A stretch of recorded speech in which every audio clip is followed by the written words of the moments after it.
If Job's friends believe he was a really good man, they would have to drop their theory that suffering is always God's punishment for evil actions. They were convinced that Job had some hidden faults or sins, so there was no point in continuing if Job would not confess. But Job knew he had lived upright before God and that he had avoided wrong thoughts and actions. He wasn't about to invent a sin just to satisfy his friends.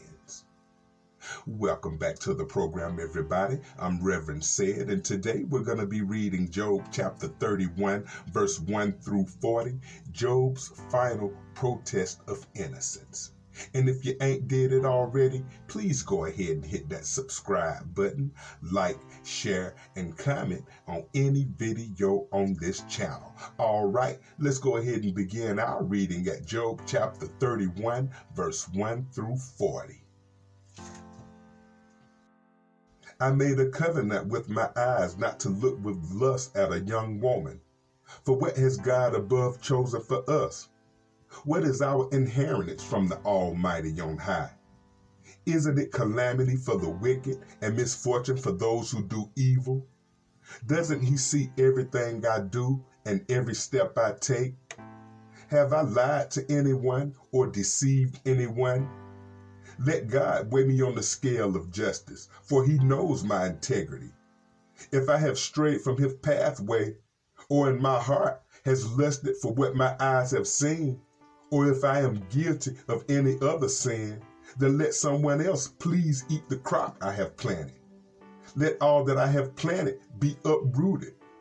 If my heart has been seduced by a woman, or if I have lusted for my neighbor's wife, then let my wife belong to another man. Let other men sleep with her. For lust is a shameful sin, a crime that should be punished. It is a fire that burns all the way to hell. It will wipe out everything I own. If I have been unfair to my male or female servants when they brought their complaints to me, how would I face God? What can I say when he questioned me? For God created both me and my servants. He created us both in the womb. Have I refused to help the poor or crushed the hopes of the widows? Have I been stingy with my food and refused to share it with orphans? No. From childhood, I have cared for orphans like a father, and all my life I have cared for widows. Whenever I saw the homeless without clothes and the needy without nothing to wear, did they not praise me for providing them with wool clothing to keep them warm? If I raised my hand against an orphan, knowing the judges would take my side, then let my shoulder be wrenched out of place. Let my arm be torn from its socket. That would be better than facing God's judgment. If the majesty of God opposes me, what hope is there? Have I put my trust in money or felt secure because of my gold? Have I gloated about my wealth and all that I own? Have I looked to the sun shining in the sky or the moon walking down its silver pathway and been secretly enticed in my heart to throw kisses at them in worship?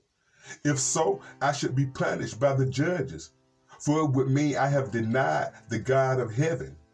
Have I ever rejoiced when disaster struck my enemies, or become excited when harm come their way? No, I have never sinned by cursing anyone or by asking for revenge. My servants have never said, he let others go hungry. I have never turned away a stranger, but have opened my doors to everyone. Have I tried to hide my sins like other people's do, concealing my guilt in my heart? Have I feared the crowd or contempted the masses so that I kept quiet and stayed indoors? If only someone would listen to me. Look, I will sign my name to my defense. Let the Almighty answer me. Let my accuser write out the charges against me. I will face any accusations proudly. I will wear it like a crown, for I would tell him exactly what I have done. I would come before him like a prince. If my land accuses me and all of its furrows cry out together, or if I have stolen its crops or murdered its owners, then let thistles grow on the land instead of wheat, and weeds instead of barley. Job's words are ended. Job had not only avoided committing the great sin of adultery, he had not even taken the first step towards that sin by looking at other women with lust. Job said he was innocent of both outward and inward sin. Every society and every age has valued the power and prestige that money brings. True believers must purge themselves of the deep-seated desire for more power, prestige, and possessions. They must also not withhold their resources from neighbors near and far who have desperate physical needs. All right, everybody, that's going to wrap up our program for today. But please join me on the next episode where we'll read Job chapter 32, verse 1 through 22. It's been wonderful having y'all as usual, and stay blessed.